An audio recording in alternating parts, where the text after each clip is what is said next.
Olá, aqui é o Jefferson Dias e seja bem-vindo a mais um vídeo aqui do canal Indie Power. Se você está chegando agora, eu recomendo que você se inscreva no canal para receber atualizações dos próximos vídeos que vamos lançar. E nesse vídeo especificamente eu quero falar sobre sombras e luzes, ou melhor, as cores das sombras e as cores das luzes num trabalho de arte digital. Não só de arte digital, mas na própria arte tradicional utiliza esses princípios. E eu quero falar sobre esse assunto com o objetivo de ajudar o pessoal que está aí fazendo a arte para os seus games e quer fazer uma arte que seja realmente bonita. E esses princípios, essas dicas que eu vou passar hoje aqui nesse vídeo, podem ser aplicadas em qualquer estilo visual que você esteja trabalhando e também em qualquer tipo de arte. Então você pode utilizá-la num pixel art, numa pintura digital, num modelo 3D através da texturização, etc. Então, por mais que eu vá utilizar um exemplo de pixel art, não é necessariamente uma técnica de pixel art. É uma técnica, na verdade não é uma técnica, né? É um princípio básico das artes visuais. E também, quase estava me esquecendo, esse vídeo, essa dica, ela é um complemento a uma postagem que eu fiz no blog da Indie Power, porque agora nós também temos um blog que eu recomendo que você vá lá e confira os nossos outros conteúdos. Então, eu fiz há um tempo atrás, alguns dias atrás, uma postagem falando sobre o uso das cores. Só que tem alguns assuntos que ficam meio complicados de você descrever ou transmitir através de texto sem conseguir demonstrar na prática como isso funciona. Então esse vídeo vai ser meio que um complemento. Por isso que eu estou utilizando o mesmo exemplo do personagem pixel art que eu utilizei lá. Então vamos lá. Uma das dicas que eu quero passar, já que são, no caso vão ser duas, é em relação à seleção das cores básicas. Geralmente o comum é o pessoal fazer assim. Você quer fazer um verde, você vem aqui nesse verde bem intenso, pinta aqui, por exemplo, essa área. Você quer um amarelo, troca para o amarelo, deixa um amarelo bem intenso. Vou pegar aqui o balde de tinta, vai sair mais rápido de fazer. Fazer aqui uma cor para o rosto também.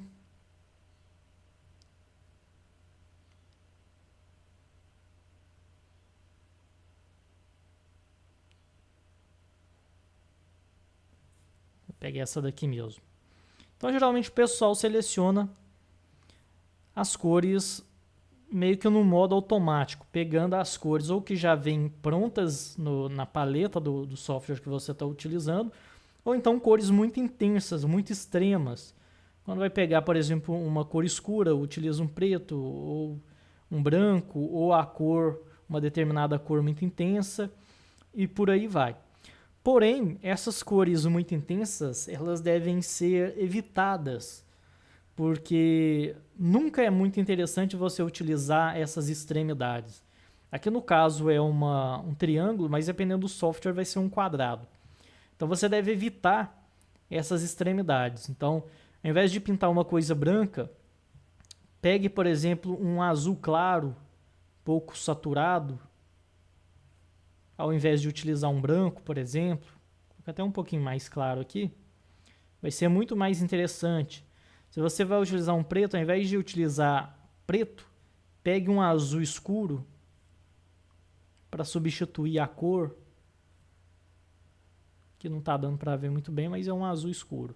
Essas linhas aqui mesmo que eu fiz é um azul escuro. Se eu pegar aqui com conta-gotas, dá para ver que não é um preto. Se fosse preto, estaria totalmente diferente, muito intenso.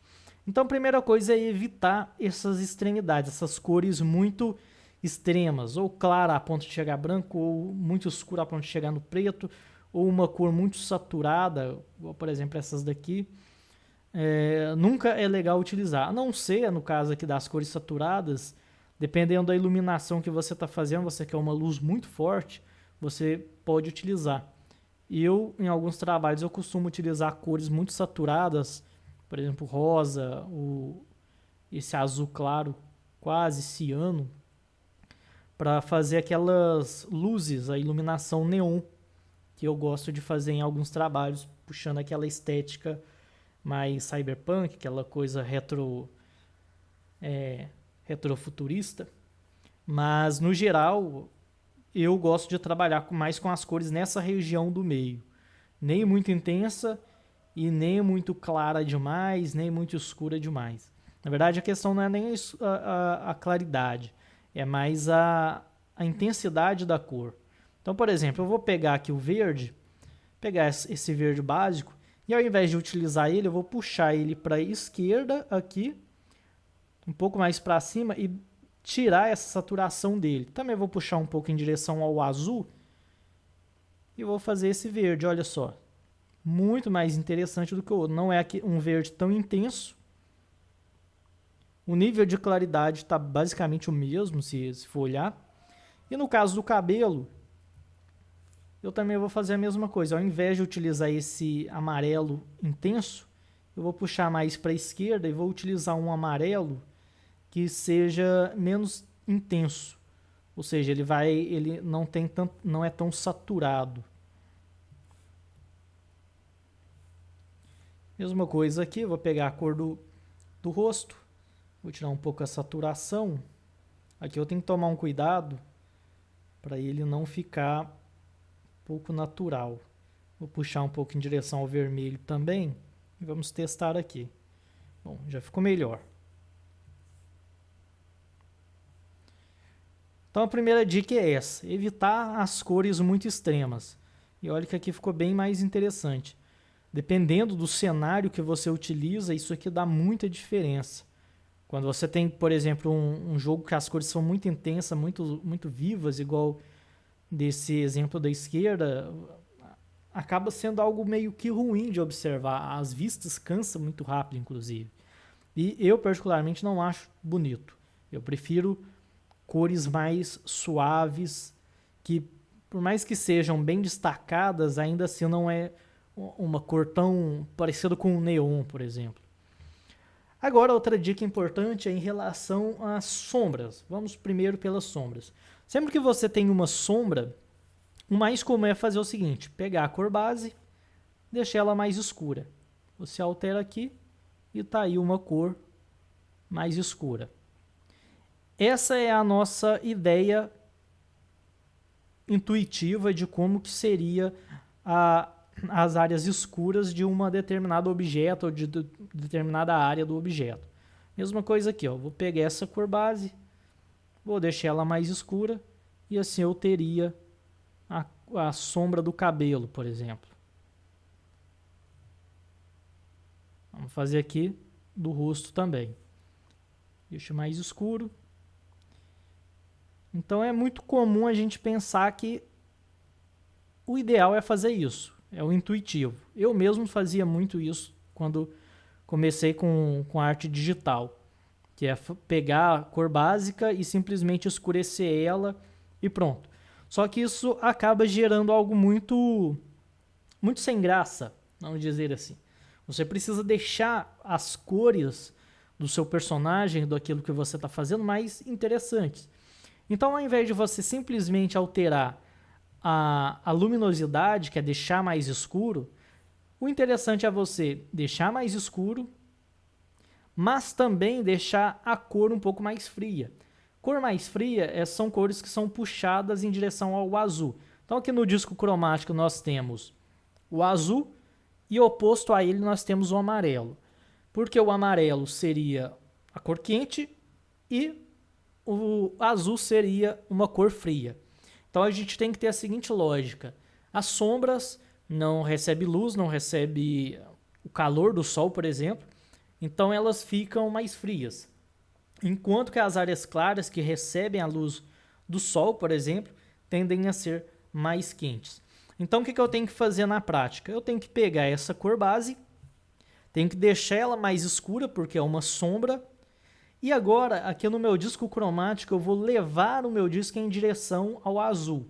só que sem passar pelo amarelo. Então eu tenho que ir em direção ao azul, na direção oposta do amarelo, porque eu poderia vir em direção ao azul passando pelo amarelo também, mas tem que evitar a área quente. Então tem que ir em direção ao azul, evitando a área quente. Então vamos puxar aqui. Não vou puxar tanto. E tá aí o meu verde. Nota que é um verde mais escuro e ao mesmo tempo é um verde que tem uma carga de azul e que ficou muito mais interessante. Não ficou aquela coisa artificial. Mesma coisa para o cabelo. Vou pegar aqui o cabelo, que é amarelo. E agora, como eu já estou no amarelo, basicamente, eu vou jogar em direção ao vermelho. Que aí eu vou criar um laranja. E dessa vez eu vou alterar somente aqui. Eu não vou deixar mais escuro. Na verdade, eu até posso deixar mais escuro. Mas eu vou preferir só puxar para o laranja mesmo. E vou fazer aqui as sombras do cabelo. Então, ao invés de simplesmente escurecer a cor, eu deixei ela mais puxada para o laranja. Dependendo da cor, igual é o caso aqui desse amarelo, você nem precisa alterar a luminosidade, igual eu fiz aqui. Eu só peguei a cor base e joguei em direção ao laranja. Não precisei alterar a luminosidade da cor. Então, dependendo da cor, você nem precisa alterar deixar ela mais escura. Vou pegar aqui a cor do rosto. Agora eu vou puxar ela em direção ao azul. Ela está aqui nessa região laranja. Então, eu tenho que puxar nessa direção, evitando essa área amarelada. Então, vamos puxar aqui. Eu vou puxar bastante. Eu quero deixar um aspecto bem mais roxo.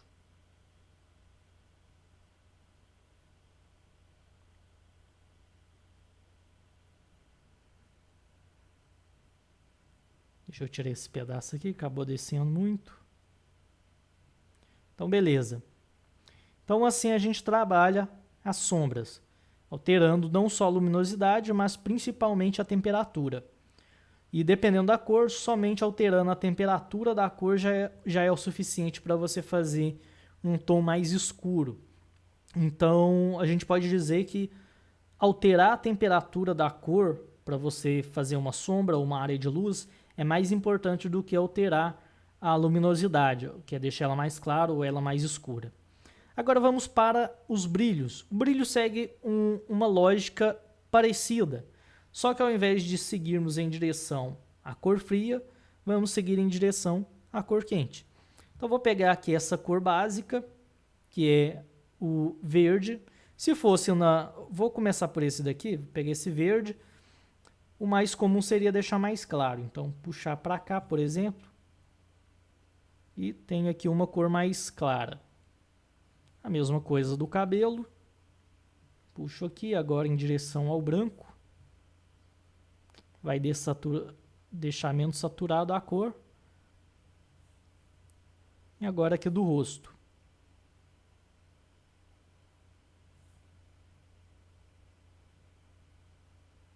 Agora fazer da maneira ideal. Pega aqui o verde básico, deixa mais claro e joga em direção ao amarelo. É por isso que nas pinturas digitais é comum você ver áreas verdes, como gramas, árvores, que têm as sombras bem azuladas e as áreas de brilhos bem esverdeadas. Você costuma misturar essas cores, o verde, o amarelo, o azul, para você fazer uma variação tonal do verde que seja ideal, que seria do azul, verde até o amarelo. Vou pegar aqui agora o amarelo do cabelo.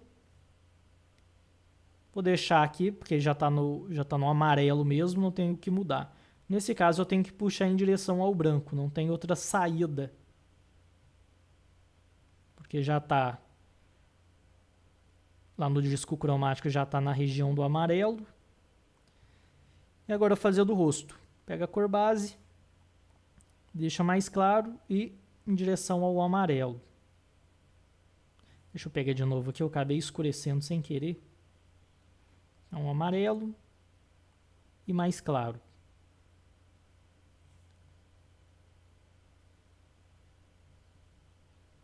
Dependendo, poderia até ser um pouco mais de amarelo. Mas vou deixar assim. Então veja a diferença das cores. Então a maneira prática de fazer é basicamente isso. Então, lembrando, cores básicas, evitar os extremos. Se você quer algo escuro, pegue um azul escuro, um verde escuro, mas não o preto. Evite utilizar preto e branco nos seus trabalhos. Sempre pegue ou uma cor muito clara ou uma cor muito escura. Principalmente o azul, azul roxo e tal. E quando você for fazer sombras, altere o seu disco cromático, leve o disco cromático em direção ao azul, evitando passar pelo amarelo. E dependendo de como que você faz, ou dependendo da cor, só essa alteração já é suficiente, você nem precisa alterar a luminosidade. Então lembra, as sombras elas devem ser mais frias e a temperatura das cores das sombras e das áreas de brilho são mais importantes do que a própria luminosidade, porque você consegue efeitos muito mais interessantes alterando a temperatura do que necessariamente a luminosidade. Eu vou até tentar fazer uma alteração aqui. Vou pegar esse verde, vou alterar somente a temperatura. Vou deixar ele mais frio. Uma cor mais fria e vou colocar aqui. Bom, aqui já não funcionou tanto porque essa área está muito clara. Mas eu vou deixar ela um pouco mais escura. Agora sim já funcionou mais. Então vai depender muito da cor mesmo. Então vai ter cor que você só alterando a temperatura já é suficiente, enquanto outras você tem que alterar a luminosidade também. Então essa é a dica que eu queria passar de hoje, que é um complemento à postagem lá no blog. Eu vou deixar os links aí na descrição para você acessar a postagem do blog, porque lá tem mais coisas que eu falo que eu não falei aqui nesse vídeo, até porque senão ficaria uma coisa meio repetida, o que está no blog e o que está no vídeo. Então eu fiz mais como um complemento para ver na prática como que funciona. Apesar que esse conceito dessa dica também é explicado lá, só que de uma maneira não tão prática e mais uma explicação mesmo. Também vou deixar alguns outros links na descrição, alguns cursos que eu tenho na Udemy e também alguns cursos mais amplos, mais completos, como o curso Game Art 2D, que é um curso que está excelente, é um curso muito... Eu não estou falando isso só porque eu que estou produzindo o curso, não. É um curso porque eu falo que ele está excelente, porque existe um trabalho sendo feito nele, que vem sendo feito há muito tempo, que tem o objetivo de fazer com que esse curso seja realmente bom, que não seja apenas mais um curso genérico de artes digitais ou relacionado a games. O objetivo é que ele de fato seja um curso bom. Mas eu vou deixar o link aí na descrição, você confere a nossa página lá de inscrição do curso, busque o conhecer e aí você tira suas conclusões, porque eu falar que ele é bom não é muito legal. Você mesmo que deve ir lá e descobrir se o curso é ou não interessante para você. É um curso um pouco mais caro, na verdade, bem mais caro do que os cursos da Udemy, mas o conteúdo também é muito mais amplo. Se você for estudar o conteúdo do curso Game Art em pequenos cursos na Udemy, por exemplo, você vai acabar gastando bem mais, porque nesse curso Game Art você vai aprender a desenhar e não é coisinhas básicas, você realmente vai aprender técnicas do básico ao avançado de desenho, você vai aprender pintura digital também do básico ao avançado, vai aprender design de personagem, que é um módulo que eu acabei de atualizar, dentre outras coisas, como criação de cenários, tilesets, personagens, animações e uma série de outras coisas. Então é um curso bem completo e que, mesmo sendo mais caro do que alguns cursos da Udemy, ainda assim vale muito a pena dado a quantidade de conteúdo e a profundidade com que esses conteúdos são abordados. Lá na página do curso, que vai estar o link aí na descrição, como eu disse, tem a relação do que é estudado no curso. Então, vá lá, assiste o vídeo, quem sabe você se interessa. Talvez atualmente você não queira fazer nenhum curso, mas pode ser que esse te interesse. Então, vá lá, conheça e tire suas dúvidas, caso tenha. Lá tem um chat dentro do site. Geralmente ele fica offline, porque eu estou gravando aulas, atualizando alguns módulos do curso, então eu não tenho como eu ficar online sempre. Mas se você deixar uma mensagem lá, essa mensagem cai direto na minha caixa de e-mail e eu vou responder o mais rápido possível. Então tire suas dúvidas e é isso aí. Se inscreva no canal, deixe o seu like caso você gostou do vídeo, compartilhe com seus amigos e nos vemos no próximo vídeo. Até mais!